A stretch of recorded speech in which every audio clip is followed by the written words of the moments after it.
Dangal, greetings. I'm Jesse Repscana. So in this video, I'm gonna discuss about the class diagram of our group MAG. So first is the person class. So the person class is the parent class of the responder class and then the coordinator class. So the attributes of the person class is private name string, private sex string. And then in this class, there's also a constructor which is the public person name string, sex string constructor. And then in this class, there's also a method which is the public display info void method. And then the child class of the person class is the coordinator. So the connection between the relationship between these two classes is inheritance. So the attributes of the coordinator class is private int id, private zone string, private performance rating double. So in this class, there's also a constructor which is the public coordinator name string, sex string, id int, zone string. So there's also a method which is the public display info void method. Next is the second child of the private person which is the responder class. So the attributes same as the coordinator and the coordinator, the relationship between responder and the person class is inheritance also. So the attributes of the responder class is private id int, private sound string, private performance rating double, private missions completed int, private total success rating double, private total efficiency double. So in this class, there's also a constructor which is the responder public responder name string, sex string, id int, zone string. So in this class, there's a method which is the public record mission result success rating double, efficiency double, void method. And then there's also a public compute performance rating void method, and then the last is the public display info void method. Next is the mission class. So the mission class, there's a three relationship between the classes which is the responder, supply batch, and then the community. So the relationship between mission and the responder class is association, and then the multiplicity of the mission is 1, and then the responder is 0 to 1. And then next is the supply batch. So the connection between this mission supply batch and the mission class is aggregation. So in the mission, the multiplicity is in mission is 1, and then the supply batch is 0 to 1. And then next is the community class and mission. So the connection between these two is association also. And then the multiplicity is 1 in the mission, and then the 0 to 1 in the community. So the attributes of the mission is private mission id int, private responder, private target community, private supply batch, private exec time double, private expected time double, private distance double, private difficulty factor double, and then the private success rating double, private mission cost double, and then the last is the private efficiency rating double. So that's the attributes of the mission class. And then next is the constructor of this class, which is the public mission id int, exact time double, expected time double, distance double, difficulty factor double. So that's the constructor of the mission class. And then next is the method which is the public compute mission cost void method, and then public compute efficiency rating void method, and then the last is the public display summary void method. So next is the community class. So I already tell the connection between the mission community and the mission class. So I gonna say it again, which is the connection between these two is association, and then the multiplicity in mission is 1, and then the community is 0 to 1. First is the attributes of the community class. which is the private location name string, private population int, private risk level double, private urgency index double, and then the last is the private priority score double. So in this class, there's also a constructor which is the public community location name string, population int, risk level double, urgency index double. And then the method is the public update urgency new urgency double void method. And then next is the public compute priority void method. And then last is the public display info void method. So next is the batch supply method. So the connection between the batch supply and then the mission class is aggregation. And then the multiplicity is 1 in the mission and then 0 to 1 in the supply batch. So the attributes of the supply batch is the private batch ID int, private entries list batch entry, and then the method of this class is the first is the constructor, which is the public supply batch ID int, and then the public display info void. So next is the batch entry. So there's a connection between supply batch and then the batch entry, which is the composition, and then the multiplicity of this class is 1 in the supply batch and then 0 to many in the batch entry.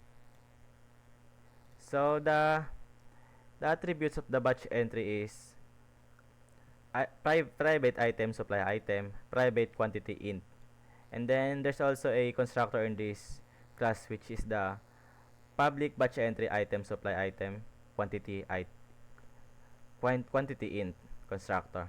And then next is the public compute entry value double method, and then the public compute entry weight double method. And then the last is the public display info void method. And then last class is the supply item. So the supply item have a relationship between batch entry, which is the association. And then the multiplicity is 1 is to in the batch entry is 1, and then the supply item 1 is 1. So the connection is 1 is to 1. And then the attributes of the supply item class is private item ID int, private category string, private base value double, and then private weight double, and then the private priority int. So there's also a constructor in this class which is the public supply item ID int, category string, base value double, weight double, and last is the priority int parameter. So that's the constructor of this supply item. And then next is the method of this class, which is the public display info void method.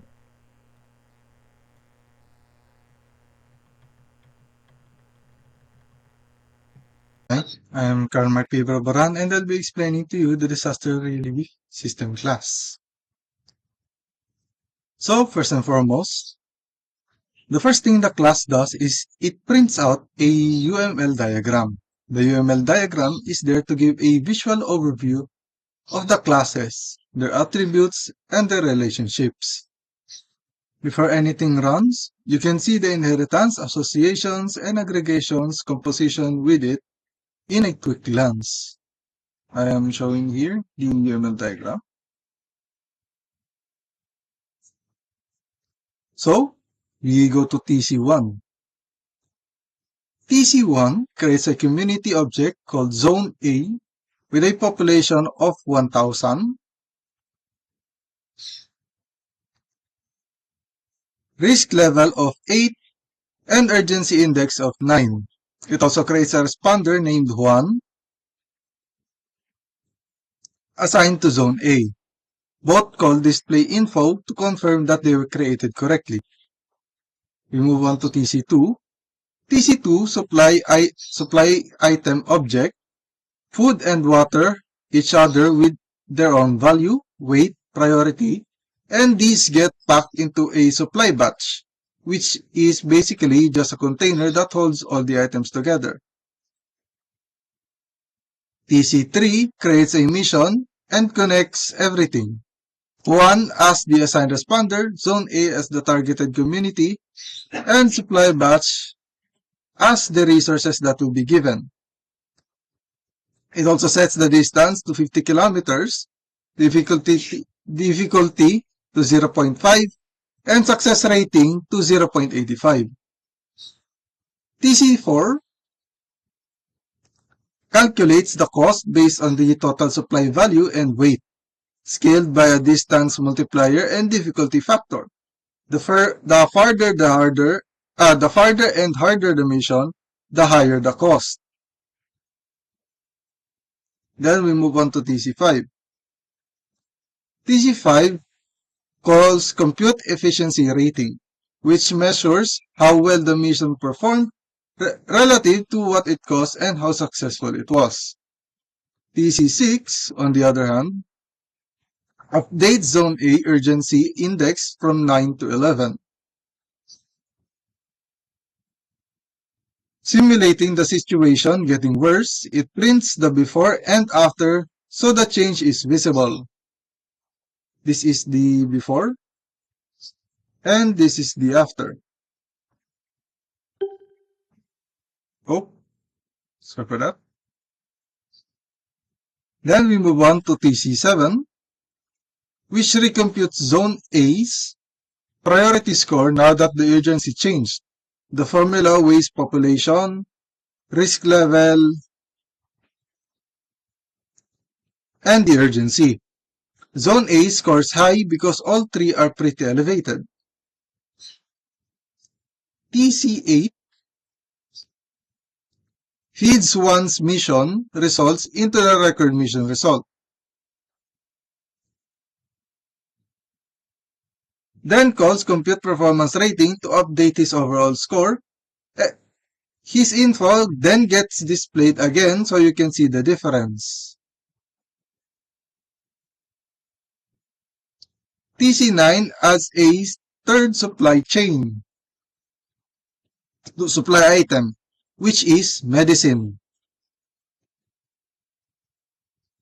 which has a higher base value than food and water. Into the existing batch, the updated batch gets displayed to confirm it was added. And then TC10 recomputes the mission's cost. Now that the medicine was added to the batch, it becomes higher than previous cost.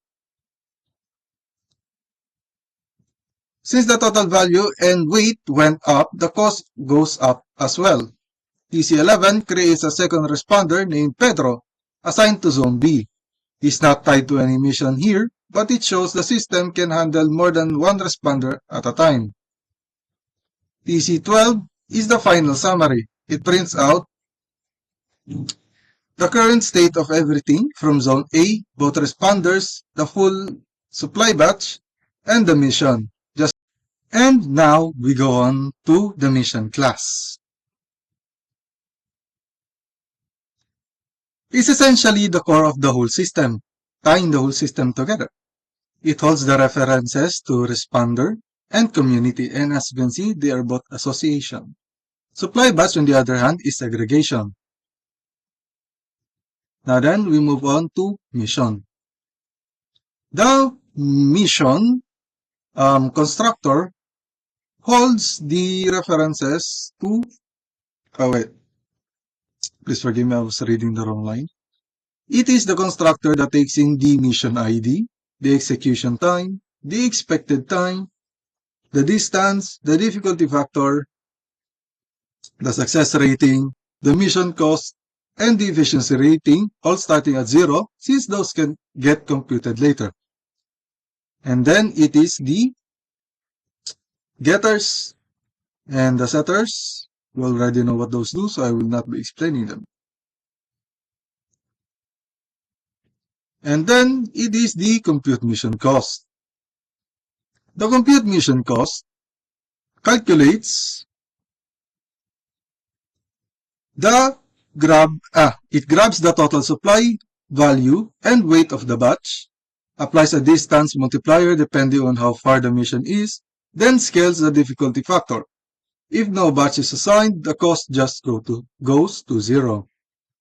Next is compute efficiency rating. Compute efficiency rating is a bit more involved.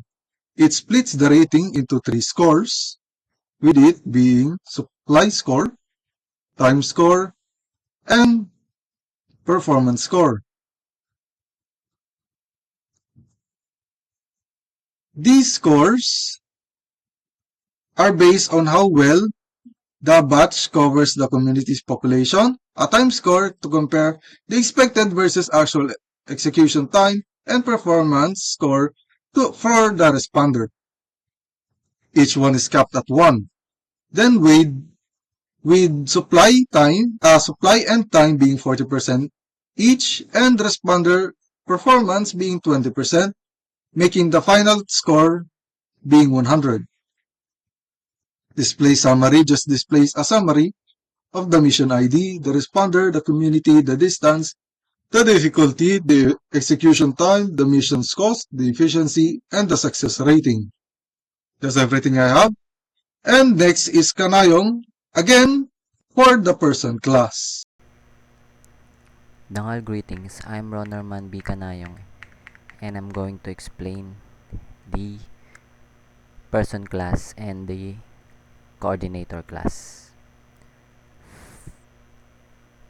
First thing I'm going to explain is the class person. And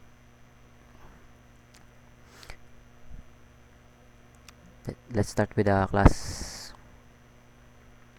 This is our base class, the class person, meaning every individual in the system will come from this. And next is private string name, private string sex. These two private attributes, name and sex, these are marked private, so they can be accessed directly from outside the class. This is encapsulation, will protect data and control how it's accessed. And next is public person, string name, string sex, this dot name, and this dot sex equals sex. This is the constructor. When we create a new person object, we pass in a name and sex, and this dot name and this dot sex store those values into the object. The keyword this refers to the current object being created.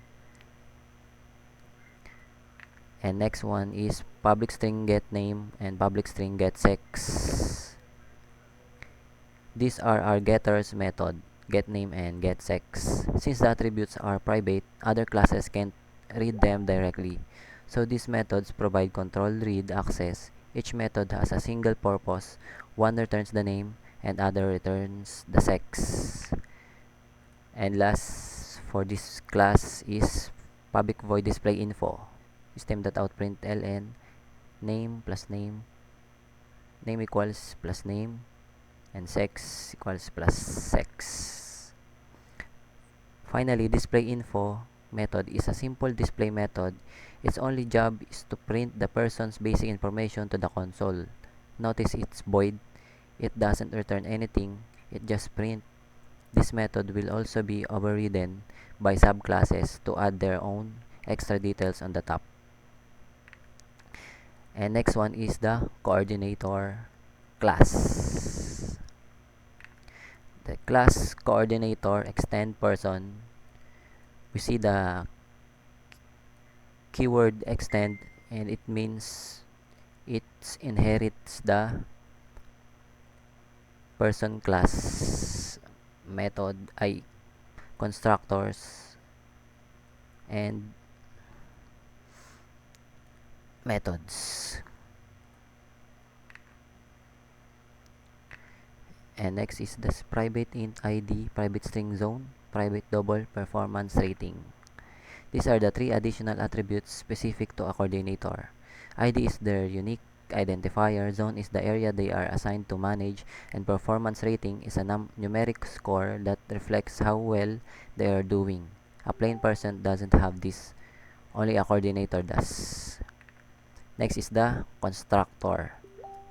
public coordinator, string name, string sex, int id, string zone, and it uses the super keyword to access the parent. And this is the coordinator constructor. It takes 4 parameters. Name and sex are passed up to the person constructor using super keyword, which must always be the first line when calling a parent constructor. Then ID and zone are assigned to this object. Notice performance rating starts at 0.0. It hasn't been earned yet when a coordinator is first created. And next is the getter methods. The get ID, get zone, and get performance rating. These are the 3 getter methods for the coordinator's own attributes. Again, single purpose each. One returns the ID, one returns the zone, one returns the performance rating. They follow the same encapsulation principle as in Forson. And next is the public void set performance rating, double rating. This is a setter method, the only one in this class. Its sole job is to update the performance rating. We separate this from constructor because a performance rating changes over time as the coordinator works. So we need a way to update it later without recreating the object. And lastly is the display info for this class. And last is the overwritten display info method. We call super.display info first. This uses the parent's print logic so we don't rewrite it. Then we add the coordinator specific details below it. This is the method overriding. The subclass provides its own version of a method inherited from a parent, extending its behavior. And that's all. Thank you.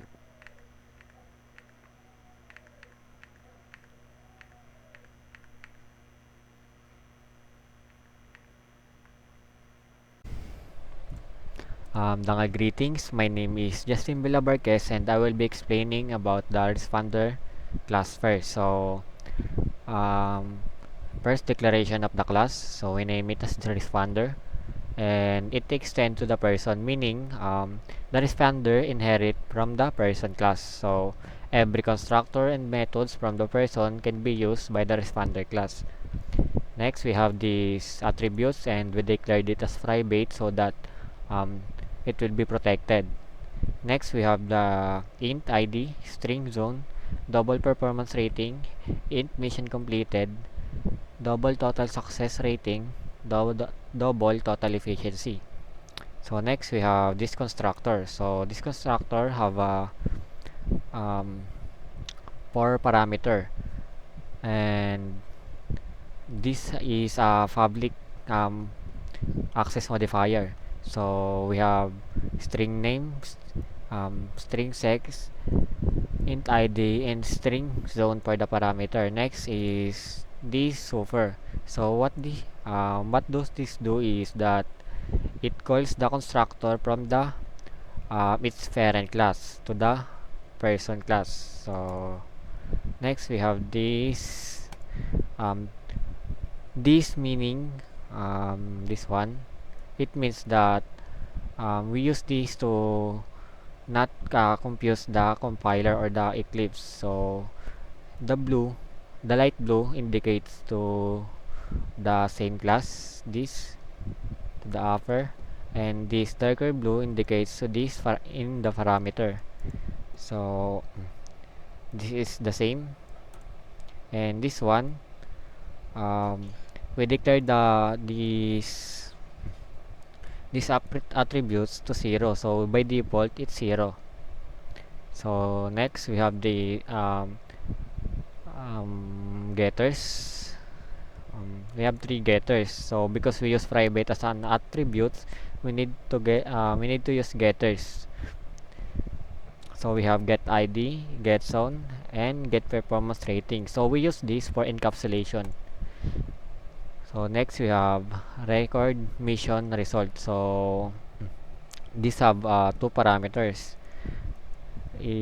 success rating and then efficiency. So the purpose of this method is it records the mission. So if this triggered, or if this method is called, the mission completed will increment by 1, and then the total success rating will be adding up to the success rating, and also in the total efficiency will be adding with efficiency.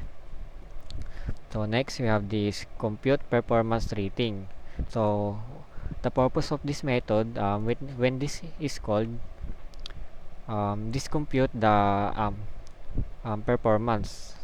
So we have this first.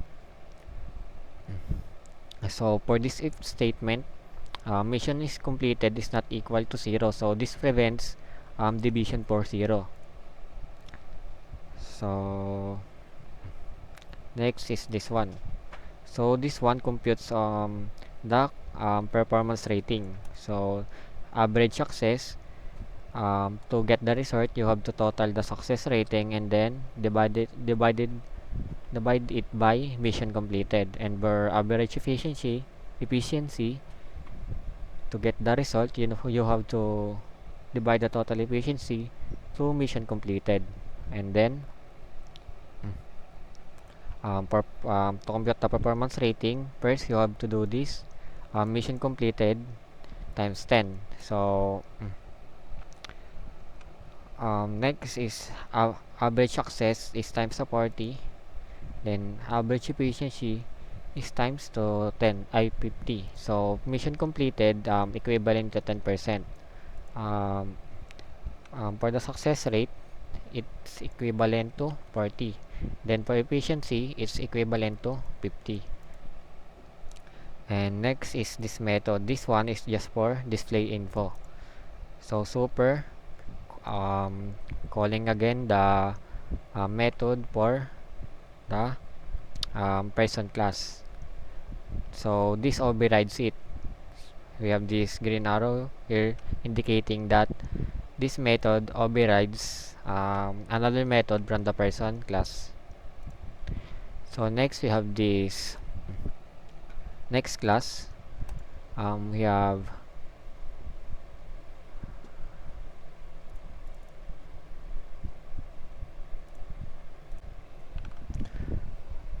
Dangal greetings. My name is Jasimila Barquez and I will be explaining the supply batch. So first we need an import of array list and then list.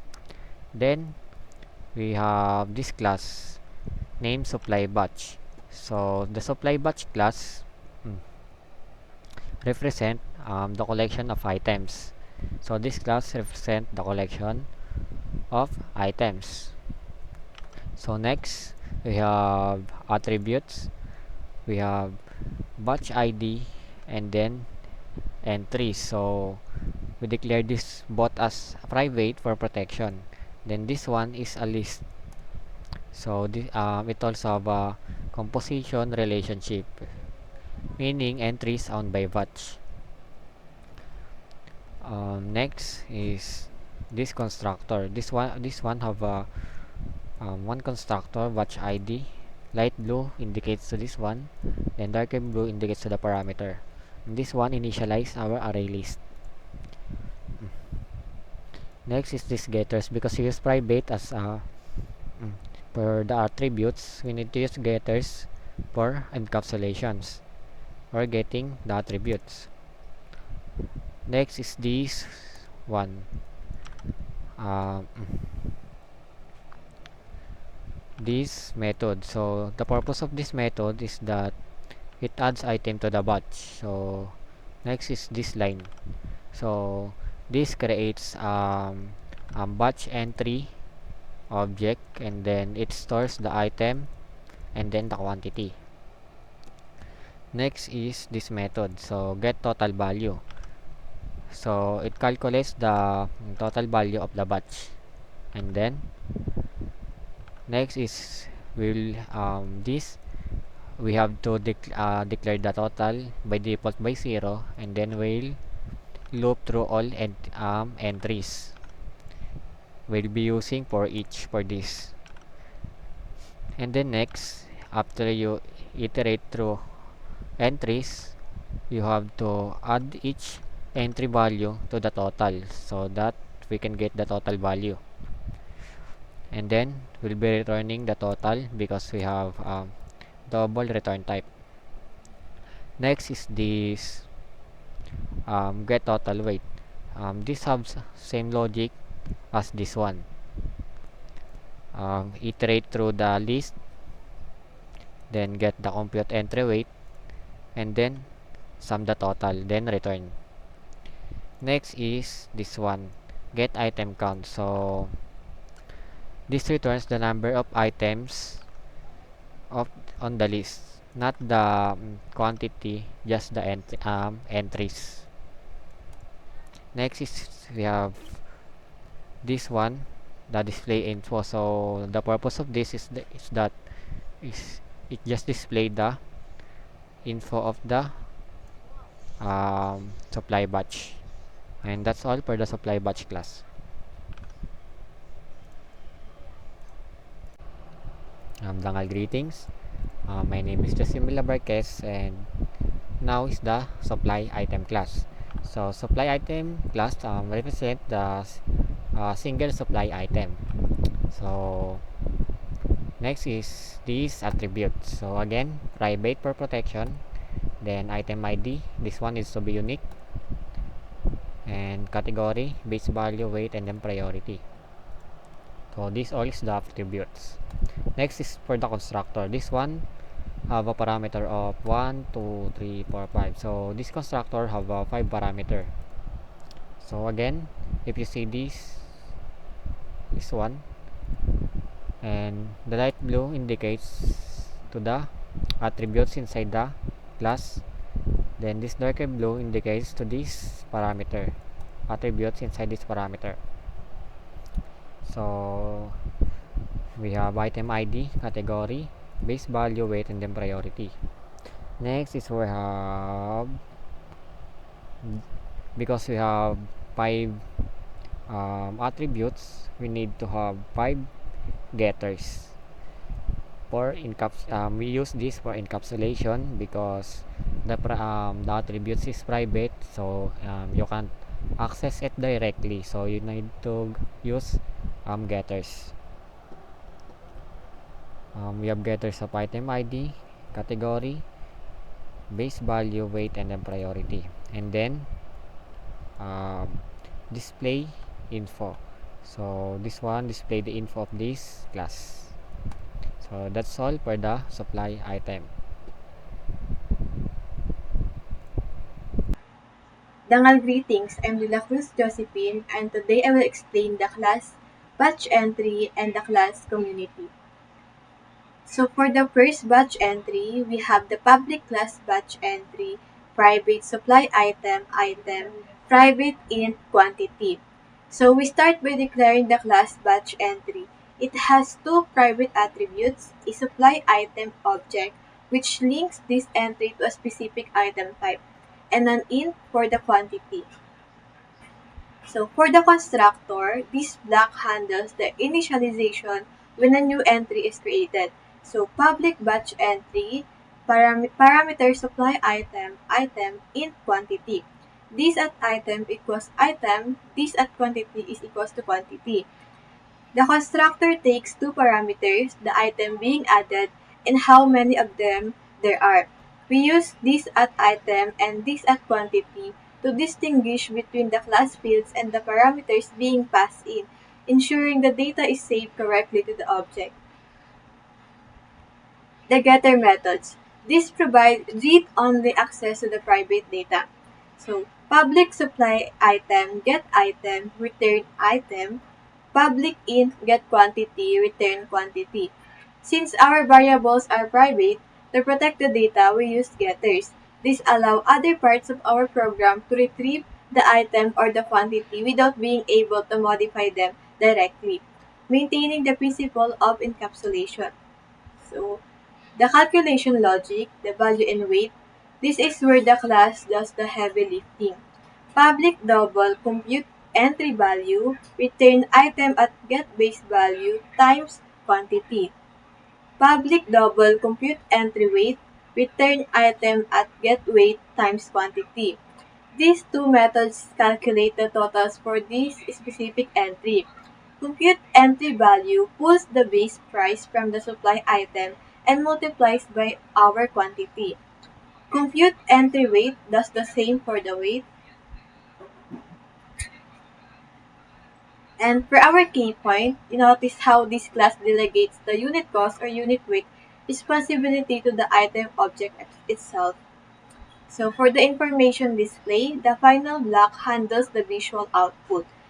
The public void display info, system out println, item category plus quantity, value plus item at get base value, weight plus item at get weight. So the display info method prints a formatted summary to the console.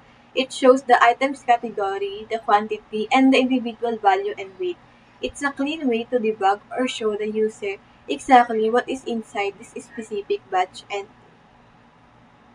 That's all for the class batch entry. For the next class, which is the community, we have the class attributes, which is the public class community and the private string location name, private int population, private double risk level, private double urgency index, private double priority score. So we define 5 private fields. These represent the state of a community, where it is, how many people live there, the environmental or safety risk, the immediate urgency, and the calculated priority score, which will eventually rank this community against others. The constructor. This block of code sets up the community data when a new object is created. So we have public community, parameter string location name, int population, double race level, and double urgency index. And this at location name equals location name, and so on. So the constructor initializes the object with real-world data. Notice that priority score isn't passed in as a parameter. It is set to 0.0 by default because it needs to be calculated later based on the other values. So the getter methods is the standard accessor to retrieve data safely. So we have the public string get location name, return location name, and so on. So these are the getters. They allow other classes like a management or distribution class to see the community's detail without being able to change them directly, ensuring data integrity. So the urgency update method, this is a specific setter to modify the status of the community. So public void update urgency parameter double new urgency. This at urgency index equals new urgency. These situations on the ground change. This method allows the system to update the urgency index dynamically as new information comes in, which is vital for real-time priority management. So the next method is the priority calculation logic. This is the brain of the class. Public void compute priority. Priority score is equals to population times 0.001 plus risk level times 10 plus urgency index times 5. So this method applies a mathematical formula to determine the priority score. It weights the population lightly 0.01. It weights risk heavily multiplied by 10. It weighs urgency moderately multiplied by 5. By running this method, we turn raw data into single comparable number that helps decision makers know where to go first. So for the information display, this is presenting the community status. So we have the public void display info. So this method prints a clean single line summary of the community. We use string at format percent at 2f at priority score to ensure the score is rounded to 2 decimal places, making the output look professional and easy to read on a dashboard or report. And that's all. Thank you for listening.